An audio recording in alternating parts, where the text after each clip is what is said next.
How can you explain the fact that so many Christians believe in the Bible as it is these days, although you claim that it contradicts itself and it's so obvious?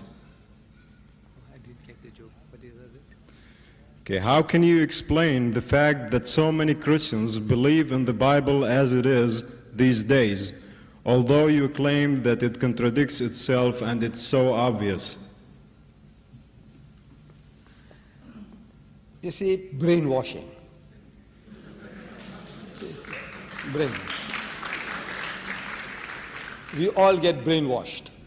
See, last time when I came in 77, I was speaking to students and professors in the University of Berkeley, San Francisco. And I said, you are all brainwashed. So one professor stood up and corrected me. He says, no, programmed. I said, I beg your pardon, programmed. We are all getting programmed. You see, we are all programmed from childhood into certain beliefs, certain attitudes. And if nobody comes along with a better understanding knowledge to reprogram you, to deprogram you, you remain there. Because he's like a drowning man. He's found something. You know, you say, look, this book can't help you. It is the spirit within you that has helped you. You have been an alcoholic all your life. And you were looking for a way out. You wanted somebody to help you. You know, you go home and you see your wife is terrified. You find the children are terrified. They're all getting out of your way. You know what's going on. You know it's terrible, it's horrible. But what can you do? What can you do? You don't like it, but you are helpless. You are in the clutches of this devil, alcohol. And there comes along a person with a little charisma, and you know, he says, look man, think and believe that Christ is there for you. He's done everything for you. He's paid for you. Emotionally, you are in a mood for change. You are like a drowning man, struggling to get out, to save yourself from drowning, and the straw, you know, that you hit upon the straw and you were able to come out. You say, the straw helped me. I says, no, it was the struggle that you have been going on in your heart and mind. The struggle you put up brought you to the shore, not the straw. But now when you are trying to explain that on a logical basis, you say, look, it's your struggle that saved you. Your intention, your sincerity that saved you. So no, he's thinking that now you're trying to push him back into the mire. No, we are only explaining. But now people have gone through this experience and they're terrified. If they let go of this, Christ died for my sins. He saved me. He says, brother, it is your determination, your will, your faith that saved you. He says, no, Christ saved me. As if he's terrified. He says, you want to drown him again, you want to push him back into it. Which is not the case. So you see now, we have to give the people an alternative. They haven't got it. The only book they know is this. And this book they can see, the bulk of the people, they can see, man, what mess it has made. It hasn't got answers to the problems. So when he lets go, or he grabs anything. Hare Krishna movement. You know, the guys with the little pigtail, they go around dancing with the yellow saffron clothes and with the drumming. No, look. It is the mind, you know, you want something, grab something, I say, I get peace here, I get peace there. So you join the Munis, you find peace. You join Hare Krishna movement, you get peace. It's any movement. It is what you were yearning for, that you were striving for, and these are just excuses. The straws. It's not the straws that are saving you. So our Christian brothers and sisters, they don't know anything about the Quran. They know nothing about the Quran. If their own book lets them down, what about any Eastern book? The Quran, an Eastern book, what can it do for you? They don't know this book. And the trouble is with us. We haven't done anything to educate them. We ourselves, we don't know anything about the Quran. The bulk of us. How do you speak to a Christian? My Arab brothers. You see, look, no knowledge. You are good Muslims. At heart, maybe you are good Muslims. You know the Quran. But how are you going to explain to them what the Quran says? In your heart and mind you understand when you say, Bismillahir Rahmanir Rahim, in the name of Allah, most gracious, most merciful. وَإِذْ قَالَتِ الْمَلَائِكَةُ يَا مَرْيَمُ وَإِذْ قَالَتِ الْمَلَائِكَةُ يَا مَرْيَمُ إِنَّ اللَّهَ اسْتَفَاكِ وَطَهَّرَكِ وَاسْتَفَاكِ عَلَى نِسَاءِ الْعَالَمِينَ. Beautiful. Translate it. Translate it for your hearer.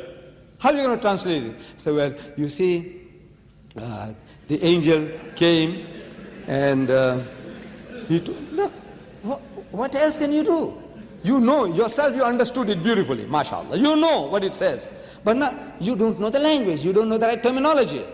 See, you are just a new person here. You are maybe a mathematician and electronics and all that. But this language, how to translate what you are reading, you don't know. So my brother said about you people, he said, look, those Qurans are for the non-Muslim, American. He didn't use the word non-Muslim, but that's what he meant. American, most of you might be born here, you're also American. Muslim, born here, you're American. But he said, no. He had in mind non-Muslim American. So he let them have it. But that's also not good enough. You see, you Arab also need it. Believe me, you need this translation. In this environment at home, you don't need it. Allah, in the sight of Allah, you don't need it. Translations you don't need. But now to talk to this in this ocean of westernization, Christendom, English environment, you need a translation to put the correct words, correct meanings of what you're reading. It's there in the mind, but you can't reproduce it. So now you get the translation, Surah Ali Imran, chapter 3, verse 42, Bismillahir Rahmanir Rahim, like this one here. Bismillahir Rahmanir Rahim. So, وَإِذْ قَالَتِ الْمَلَائِكَةُ يَا مَرْيَمُ. So behold, the angel said, O Mary, إِنَّ اللَّهَ اسْتَفَاكِ وَطَهَّرَكِ وَاسْتَفَاكِ عَلَى نِسَاءِ الْعَالَمِينَ. That God Almighty has chosen thee and purified thee, chosen thee above the women of all nations. Ya Maryam uqnuti li rabbiki wasjudi warka'i ma'a raki'in. So, O Mary, worship thy Lord devoutly, prostrate thyself and bow down and pray with those who bow down. Now, if you can memorize that English, you know Arabic already. I have experimented on groups of Arab students in the at Dahran University. You see, I said, now how many of you know? وَإِذْ قَالَتِ الْمَلَائِكَةُ يَا مَرْيَمُ إِنَّ اللَّهَ اسْتَفَاكِ وَطَهَّرَكِ. How many of you? And almost 80% put up their hands. I said, are you all Hafiz al-Quran? He says, no. He says, how do you know? Well, constant reading, your language, easy to retain. Right. I says, mashallah, you have done the job, you know it. Now I said, now how to improve English? I'm going to teach you how to improve your English. You see, I learn many languages. I know many languages, samples. I can quote you Indonesian, Swahili, Spanish, what language you know? Nigerian, Zulu, Tswana, Afrikaans, Zulu, Arabic, Hebrew, what language you want to hear? Tell me quickly. Of this I have name, what language you want to hear? Huh? German. I didn't say German. Come on, any. The languages I said, Swahili, Indonesian or Malaysian, Spanish. Huh? Swahili. Se tazameni mikono yangu na miguu yangu. Ya guwa ni mimi mwenyewe. Mshige ni muone. Waguwa roho haina mwili na mifupa. No, I learn languages, different languages. It serves my purpose, you see. This Swahili, you see, Hebrew, I wanted to go to Israel to talk to my cousins, delivering the message from the last will and testament of Hazrat Musa alayhi salam. So I said, I go to them and talk to them. I said, you see, in the last will and testament of Musa alayhi salam, book of Deuteronomy, chapter 18, verse 18, it says, Navi akim lahim mikarib akhayhim kamukhawinatati before with bir. I want to speak to my Arab brothers. I don't know Arabic. So I get the Arabic Bible. So I meet Christian Arabs. I said, you know Arabic? He said, yes. I had an argument with a fellow who was giving me a lot of trouble in Canada at a place called Hamilton. You see, a lecture, at the end of the lecture, this man here is asking me questions and he won't let go. Another question and another question. Fortunately, you haven't got the chance tonight, you see. This is all written on paper, so you've got no chance of coming back in a hurry. But that man there, verbal question, one question, I answer that, another one and another one. Eventually, when the meeting is over, he's still around me, he won't let me go. From his tongue, I can make out he's an Arab, and from what he's asking, I know he's a Christian. So I said, you Arab? He said, yes. He said, I'm a Christian from the Lebanon. I said, you know Arabic? He said, yes. Of course, he says, that's my mother tongue. I said, go, you don't know Arabic. This is intellectual judo. You know judo? Intellectual. You say, no, I mustn't do it like that. So I said, look, you are 1,000 million, you're doing your own way. Go ahead, I'm not interfering with you. This is my way, you see. When I was young, I did judo, I did boxing, I did wrestling, I did weightlifting. Therefore, you see, I'm 69, I'm still standing straight.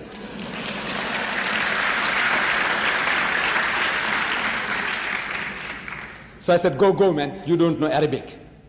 He said, you mean to say you know my language better than me? I said, no. I'm ashamed to tell you that I'm a born Muslim, but I don't know Arabic. It's the language of the Quran, it's the language of Jannah, language of my Prophet, but I don't know Arabic. I'm ashamed of myself. Then he said, what do you mean I don't know Arabic? I said, you see, you read this book, the Bible, in your own mother tongue, in Arabic. I said, yes.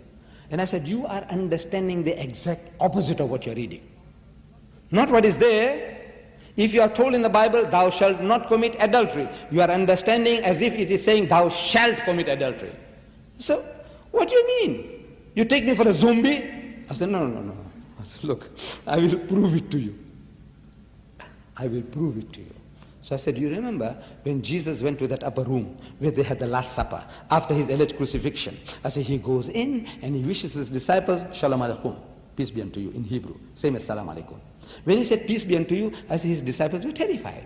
So why were they terrified? When you meet your long-lost master, your uncle, your grandfather, you're happy. The Arab, as he embraces one another, kisses one another, I used to feel very funny before, but I'm used to it now. Some people in the village, they kiss on my forehead. You know, I feel so funny, you know. But now I'm getting used to it. However, the Arab and the Jew embraces one another. See, his master embrace. Instead of doing that, the guys are terrified. I said, why were they terrified?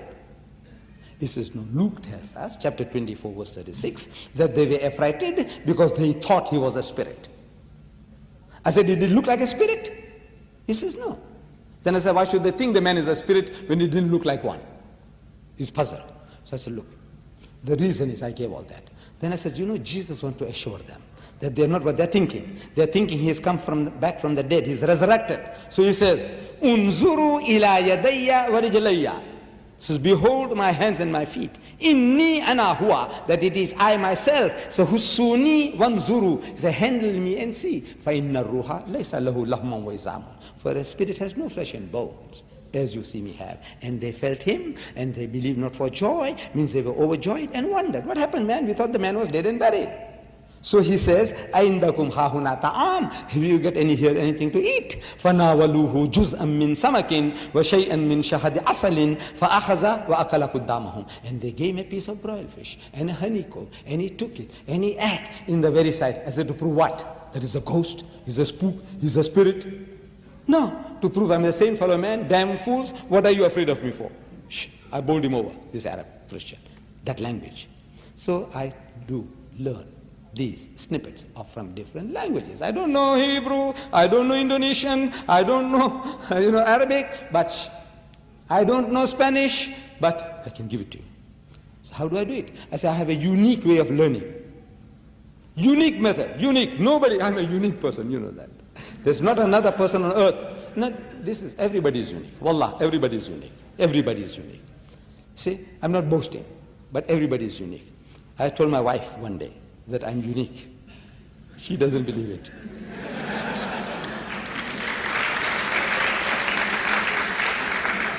But I proved it to her. She didn't believe it. She thinks I'm boasting. Nobody like me. I said, no. I say, I'm unique.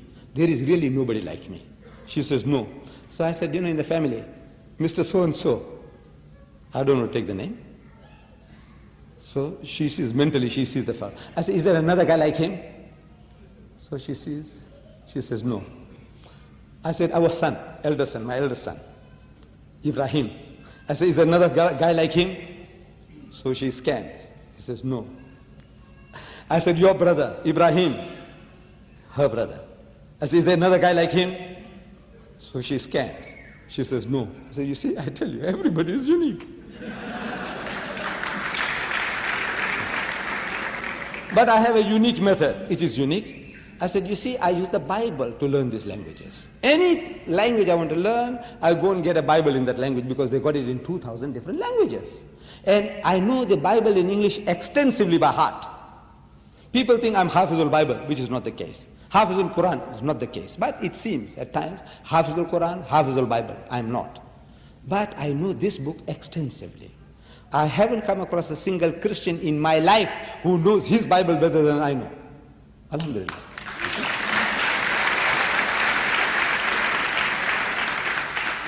So because I know this so much by heart, if I want to learn Arabic, I get the Arabic Bible. And I open the verse which I already know. Very easy to learn and understand every word. I want an Indonesian, I went and got an Indonesian Bible. So already what I know, I look for it in Indonesian. I want a Zulu, I do the same. Swahili, I did the same. That's how I learn. That's a unique method. And I want you to do the same. In other words, I'm going to tell you all to go and buy Bibles and go and learn like that. I says no. But what I have in English, the Bible, you have in Arabic, the Quran. I said, use that. You know this? Verses? I said, yes. Now you get an English translation. Look at the verse that you already know.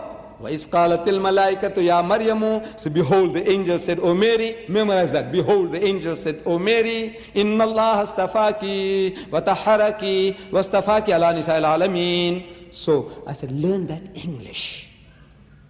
Verse by verse. You know Arabic? Now learn English. Now, once you have done that, your vocabulary is improving. Construction of sentences is improving. Now, an opportunity for use. I said, here around Dahran, I'm told that there were some 10,000 Americans. I said, they're all your customers. Any white man you see, you ask him, excuse me, sir, what church you belong to? He gives you a name. You know he's your customer. He says, you know, we believe in Jesus. I said, yes. He's thinking maybe you want some cigarettes or chocolate from him. He says, you know what my book says about Jesus? He says, no. It says, Bismillahir Rahmanir Rahim. وَإِذْ قَالَتِ الْمَلَائِكَةُ يَا مَرْيَمُ. So behold, the angel said, O Mary, إِنَّ اللَّهَ اسْتَفَاكِ وَتَحَّرَكِ وَاسْتَفَاكِ. I said, do that. Practice. Talk. And as soon as you go to Britain or America for studies, you will be on a better wicket. You see, the biggest problem you students have, I know. At that conference, I was told that number one problem when you come to this country, though you have learned English at home, your problem is language, number one. Second year, problem number one, language. Third year, problem number one, language. Fourth year, maybe language takes second place or third place. Some other problems. Language. That's your problem. So I said, now, this is how you master. You do Allah's work. You talk. You read Arabic. Allah gives you sawab. Every letter that you read, He gives 10 sawabs, blessings. When you say alif, lam, mim, 10, 30 sawabs. You say Bismillahir Rahmanir Rahim, it's 190 sawabs. So وَإِذْ قَالَتِ الْمَلَائِكَةُ يَا مَرْيَمُ, I didn't count them, but over 200 sawabs. Blessings, you're getting sawab. Arabic is becoming more fluent. Your English is improving. You're getting the courage now. Every time you meet a man, you can talk. You become a talker.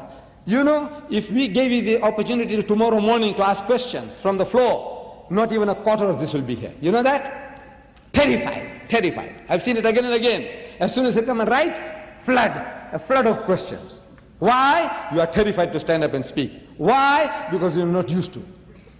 This is it. Stand up and speak, man. Ask. Make a fool of yourself, but as you keep on making a fool of yourself, you'll improve. That's your customers. Here, man, what an opportunity. 200 million Americans. Everybody is prepared to listen to you in the language which you are now trying to acquire. Talk to him and bowl him over. Talk to him, improve your English. Talk to him and get spiritual blessings that Allah may reward you here as well as in the hereafter.